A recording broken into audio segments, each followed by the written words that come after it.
Hello my dear friends, you're on the Military with Summary channel. In this video we're going to discuss the most important events that took place during the previous 12 hours. We have lots of very interesting updates, so let's start.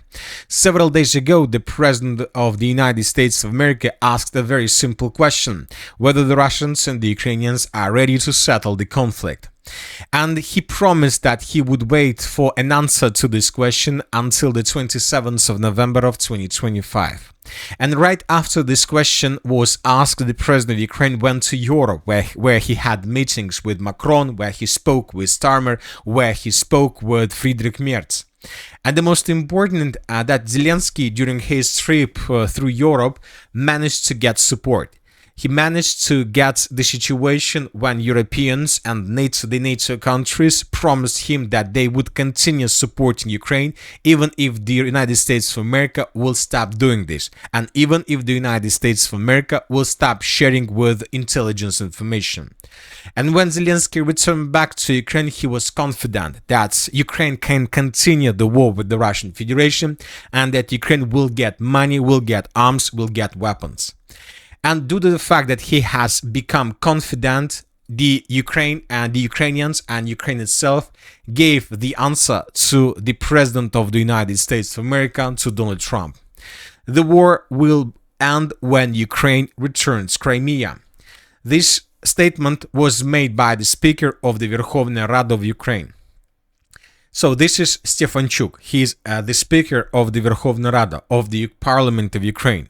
You know that this is a very important statement, and his statement is much more important and much more powerful than any statement of Zelensky. You know that the Russian Federation doesn't recognize Zelensky as a legal president of Ukraine. So they consider him, they think that he's nothing. So according to the Russian Federation, Zelensky is just a person. He's just a person who controls Ukraine, who holds the power in his hands without any rights for this. But according to the Russian understanding of the Ukrainian constitution, there is a person of Ukraine who can be considered as a legal power of Ukraine. And the Russians recognize this person, the Speaker of the Verkhovna Rada Stefanchuk, as a legal leader, as a legal president of Ukraine, according once again to the Russian understanding of the constitution. So that is why his answer is much more powerful for the Russian Federation, because everything that he says can be recognized as a legal statement of Ukraine according to the Russian understanding. And if he says that the war will end when Ukraine returns Crimea, this means that this is going to be like this. So that is why the Russians realize that there is no need to wait, and that is why it's time to launch another massive missile attack across Ukraine.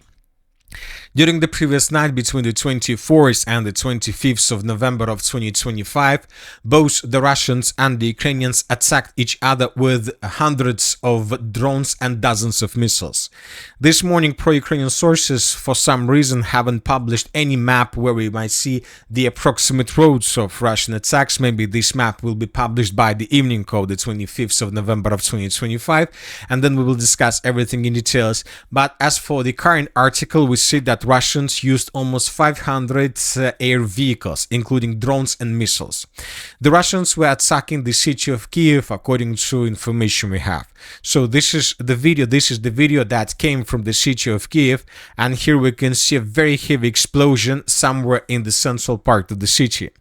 This morning, the pro-Ukrainian sources published this photo, and as you can see, as a result of attack, most likely with missiles and drones, the Russians managed to destroy a very huge logistic hub on the territory of the city of Kiev.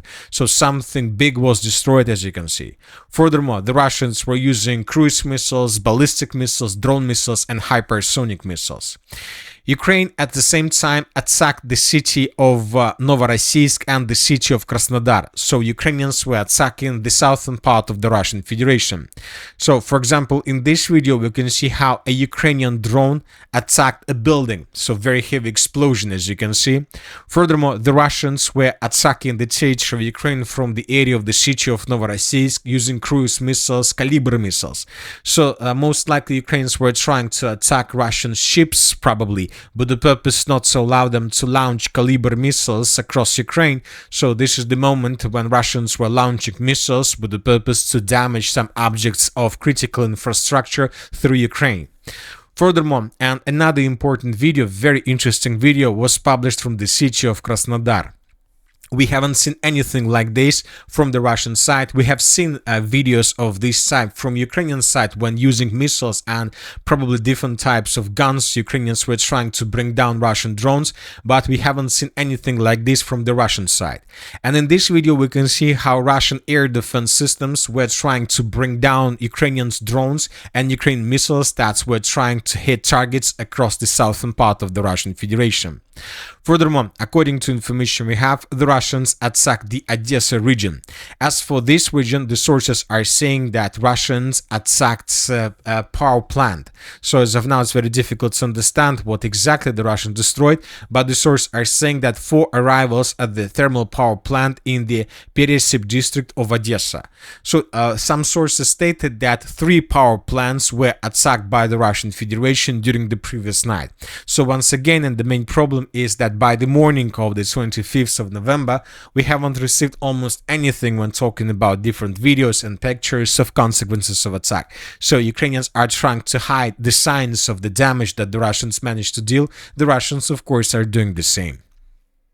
So we received the answer. Ukraine most likely will continue the special military operation and the war with the Russian Federation until they returns Crimea, and we understand that this might happen not very soon. Furthermore, according to information we have, according to the French President Macron, France is going to send troops on the territory of Odessa if an agreement is signed between Ukraine and the Russian Federation. So if during the next 2-3 months Ukraine and the Russian Federation signs any agreement on the matter of the peaceful settlement of the conflict, France will send troops on the territory of Odessa or on the territory of the city of Kiev. So everybody understands that if they do this, then the war will begin once again, but from the beginning, but this time the Russians will be forced to face not just resistance from Ukrainian army, but also partial resistance from the European countries as well. Now let's move further and let's discuss the situation on the ground. And first let's talk about the Zaporozhye direction. The armed forces of the Russian Federation continued their offensive operation. I would like to remind you that just yesterday we got the report that the Russians managed to secure the settlement of Zatishye.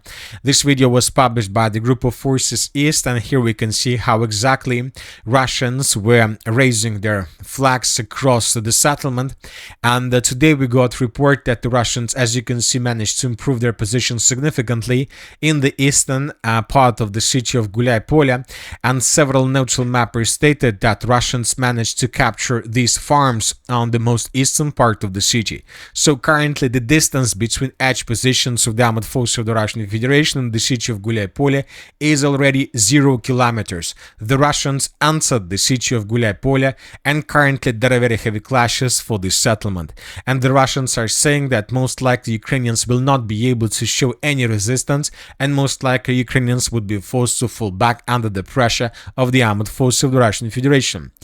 This is another video that was published from the Huliaipole direction, and here we can see how Russians were bombing the northeastern part of the city of Huliaipole, this part, with the purpose to ruin Ukrainian defense and most likely then to break through and to answer the city of Huliaipole from the north.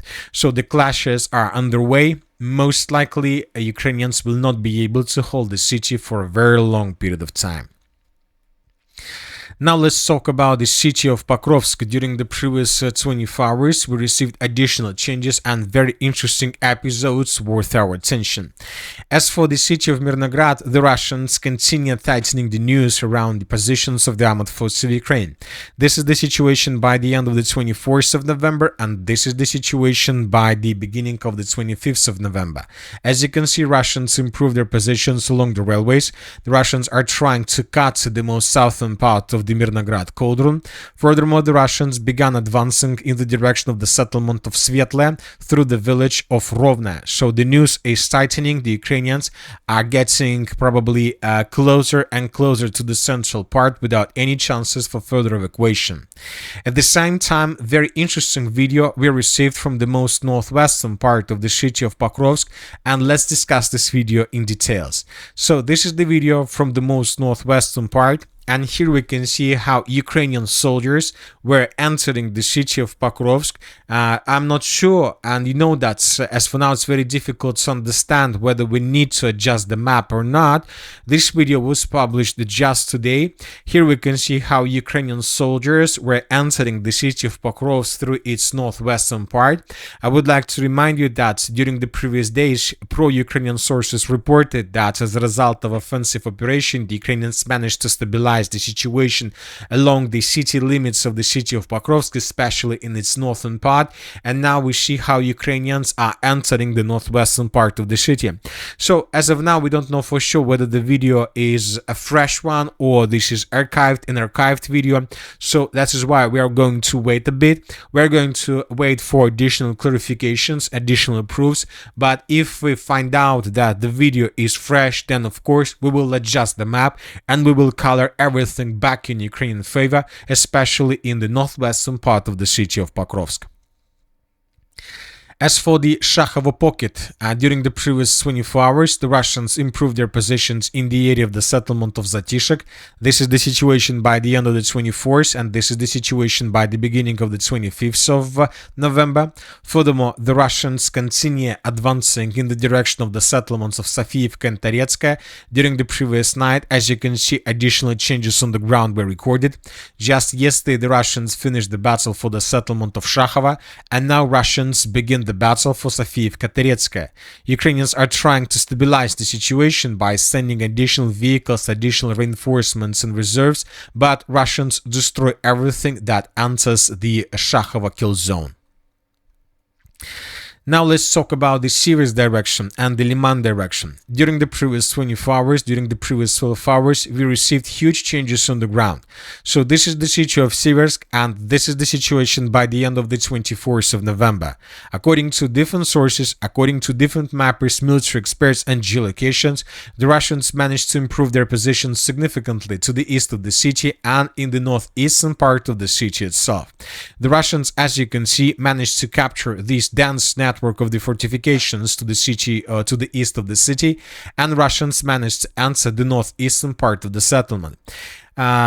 We came to this conclusion based on this video that was published by the 54th Brigade of the Armored Forces of Ukraine, and here we can see how Ukrainians were attacking with FPV drones positions of the Armored Forces of the Russian Federation in the northeastern part of the settlement. So Ukrainians were attacking Russian positions exactly in this area.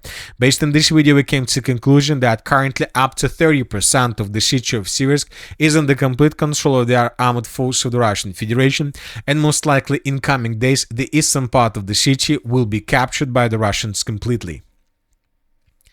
Another very interesting update is coming from the city of Liman. Several neutral mappers stated that the Russians, as a result of offensive operation, managed to capture this stronghold and to answer the central part of the city of Liman. So these are the changes on the ground that were provided by different neutral mappers. As of now, of course, we are waiting for geolocations, but if this information is correct, then most likely the Ukrainians in coming days will start suffering huge problems and huge losses due to logistical issues with the city of Liman. And from this configuration, most likely Ukrainians will not be able to hold their positions for a very long period of time, but also from these positions we understand that most likely the Russians are trying to create the situation when Ukrainians will try to hold their positions just in this area. So this is the only position where Ukrainians will be able to have some foothold on the Russian side of the river of Siversk Donetsk. And that's it for today, for the short video. Military Summary channel reminds to condemn any violence in the world. Thank you for watching, subscribe to my channel, put your likes, join my Patreon, and have a good day. Bye bye.